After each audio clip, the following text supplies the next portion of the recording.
नारायण। राधे राधे। श्रीमद् भगवद गीता के चतुर्थ अध्याय के 5वें श्लोक में जो ज्ञान योग का विषय है, भगवान अर्जुन से कहते हैं कि हे अर्जुन, इस बात को समझो। बहूनि में व्यतीतानि जन्मानि तव चार्जुन, तान्यहं वेद सर्वाणि न त्वं वेद्यं परन्तपः। भगवान कहना चाहते हैं, हाँ बताना चाहते हैं कि हे अर्जुन, मेरे और तुम्हारे बहुत से जन्म हो चुके हैं और उन सबको मैं जानता हूँ, तू नहीं जानता। क्या आप जानना चाहते हैं इस शरीर में मैं पिछले जन्म में क्या था, क्या होना चाहिए था, कौन सी ऐसी प्रवृत्ति है जिसे हम करें और पूर्व जन्म की बात, आगे भविष्य का ज्ञान हमें हो सके। भगवान ने इसी का स्पष्ट वर्णन इसमें किया है। इसको आप जब ध्यान से सुनेंगे तो यह बात धीरे धीरे आपको पूरी गीता में स्पष्ट हो जाएगी। यही गीता का मूल सार विषय है। भगवान इसका अगर भावार्थ निकालें तो यह है कि भगवान ने कहा कि अर्जुन में भगवान के जन्म का रहस्य जानने की प्रबल इच्छा हुई, जैसे हमारे आपके अंदर इच्छा होती है कि हम जन्म के रहस्य को जानें। इसलिए भगवान ने उनके सामने मित्रता के नाते अपने जन्म का रहस्य प्रकट कर देते हैं। यह नियम है कि श्रोता की प्रबल इच्छा होने पर, जिज्ञासाहीन होने पर वक्ता किसी बात को छिपा के नहीं रहता। इसलिए संत महात्मा लोग भी अपने विषय में श्रद्धा रखने वाले लोगों को अपना जो विचार है प्रकट कर देते हैं। गूढ़ौ तत्त्वन साधु दुरावें, आरत्यधिकारी जब पावें। जो कोई बड़े भाव से, जिज्ञासा से गुरुओं से पूछता है तो गुरु लोग वो रहस्य बता देते हैं। इस पूरे श्रीमद् भगवद गीता में हम आपको रहस्य पर चर्चा करेंगे, जो जीवन के रहस्य हैं, कैसे हम इस जीवन को सार्थक बनाएं। भगवान कहते हैं कि बहूनि में व्यतीतानि जन्मानि तो अर्जुन, हे अर्जुन, हमारे तुम्हारे बहुत जन्म हो चुके हैं, परंतु मेरा जन्म और तरह का है और तुम्हारा जन्म और तरह का है। तात्पर्य है कि मेरे और तेरे बहुत से जन्म होने पर भी अलग अलग प्रकार के हैं। भगवान ने अर्जुन से कहा था कि मैं भगवान हूँ और तथा ये राजा लोग जो पहले नहीं थे और आगे नहीं रहेंगे, ऐसी कोई बात नहीं है। तात्पर्य है कि भगवान और उसका अंश जीवात्मा दोनों ही अनादि हैं और नित्य हैं। हम लोग आदि हैं, अनादि हैं, अंत हैं। तान हम वेद सर्वाणि, संसार में ऐसे जातिस्मर जीव भी होते हैं जिनको अपने पूर्वजन्म का ज्ञान होता है। तो अगर हम कुंडलिनी साधना आरोहण करते हैं, क्रिया योग को गीता के संबंध में समझते हैं, तो यह बात हमें स्पष्ट हो जाती है कि हमें पूर्वजन्म का भी ज्ञान, कई जन्म जन्मांतर का ज्ञान होने लगता है।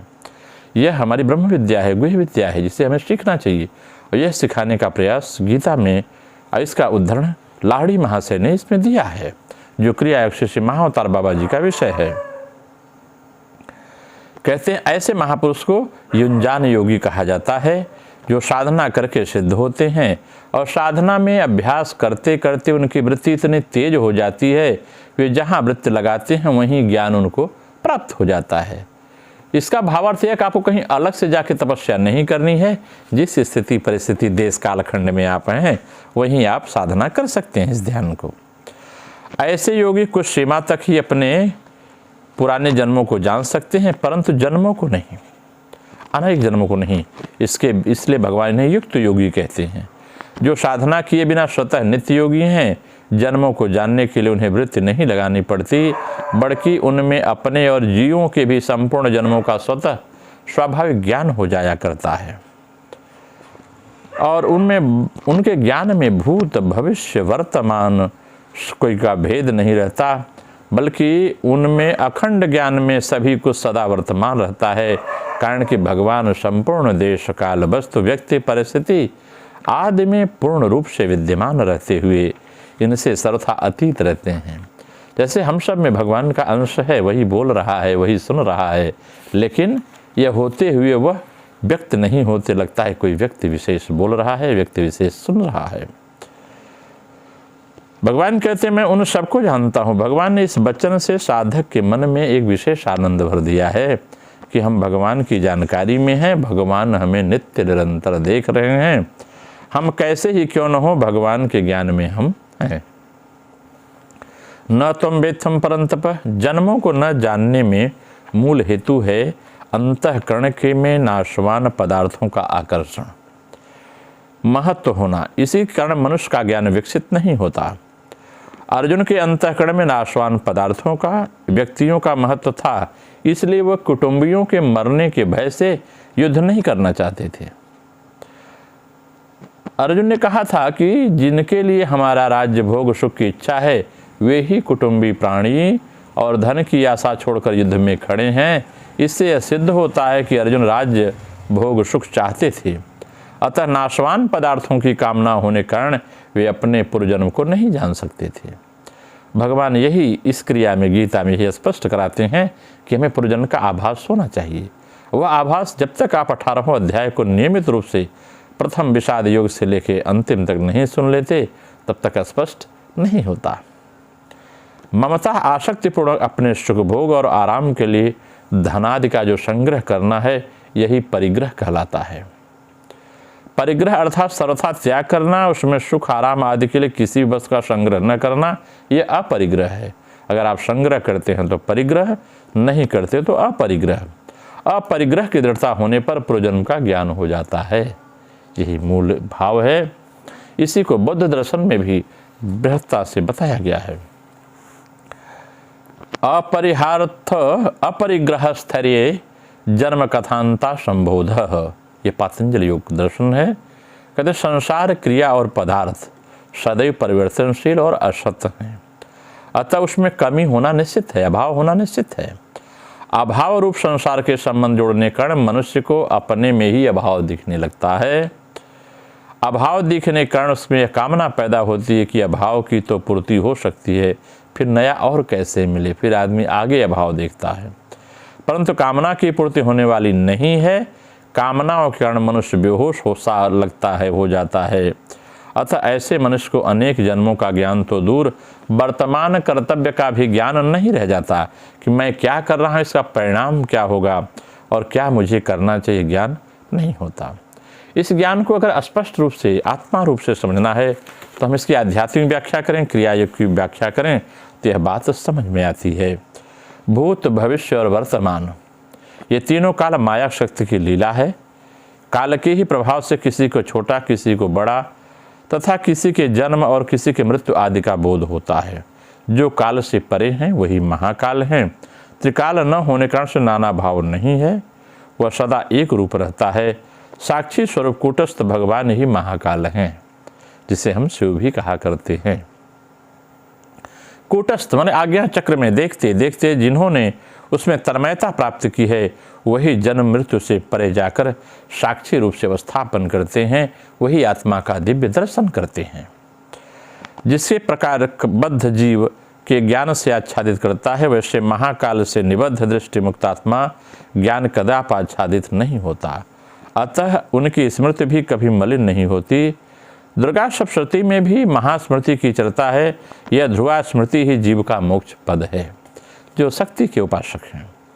यह स्मृति जिसकी सदा जागृत रहती है, उसकी दृष्टि घटस्थ आकाश से बिल्कुल विलुप्त होकर महाकाश में निबद्ध हो जाती है और उसे स्व का दर्शन होता है। कहते हैं भूमि में अर्थात मूलाधार में अवस्थित जो मेरु पर्वत अर्थात मेरुदंड है, उसके ऊपरी भाग में अर्थात सिर स्थित में सहस्त्रार माने जो ये सहस्त्रार चक्र है। कहते हैं ये जो गायत्री अर्थात जीव शक्ति का यथार्थालय है, घर है, उसके बारे में चर्चा होती है। जो ब्रह्मोपासक हैं या मेरुदंडस्थ चैतन्यमयी प्राण शक्ति के उपासक, उनकी साधन शक्ति के प्रभाव से जो शक्ति प्रकट होती है, उसकी आज्ञा या इच्छा के अनुसार वह जीव चैतन्य परम शिव के साथ एक होकर के परमानंद रस से आलुप्त होकर मृत्यु का अतिक्रम कर जाता है, वह कालजयी हो जाता है। प्रकृति में नाना प्रकार के भावों में जीव का प्रवेश तथा रूप विशेष से प्रकाशित होना, यह सब अविद्या मूलक है। अतः इन सब मायोपहित माया से जुड़ा हुआ चिद विकार में कुछ प्रकाश अनुभव नहीं होता, मानो सब कुछ ढका रहता है। इसी से भगवान ने कहा है कि तुम नहीं जानते, परंतु कोई आवरण मुझको आच्छादित नहीं कर सकता, इसी कारण मैं सब कुछ जानता हूँ। ये जो माया का आवरण है, जो इस कुंडलनी को आरोपित किए हुए है, इसी से हम नहीं समझ पाते। कितने जन्म बीत जाते हैं। यह कैसे है? देह में जीव के प्रकाश के रूप आत्मा का प्रकाश तो रहेगा ही। इसी अर्थ में कहा गया कि आत्मा के भी बहुत से जन्म हो गए, परंतु विचार करके देखो तो जन्म और मृत्यु किसी का भी नहीं होता। आत्मविश्वच जीव यह नहीं समझता। वह प्रत्येक देह ग्रहण के साथ जन्म और देहांतर के साथ मृत्यु की कल्पना करता है। इसी से जीव को भय और त्रास होता है। तुम्हारा अज्ञान ही जन्म मृत्यु का बोध कराता है। मुझ में उन अज्ञान का सदा ही अभाव है और तुम्हें सदा देह में आत्मबोध होता है।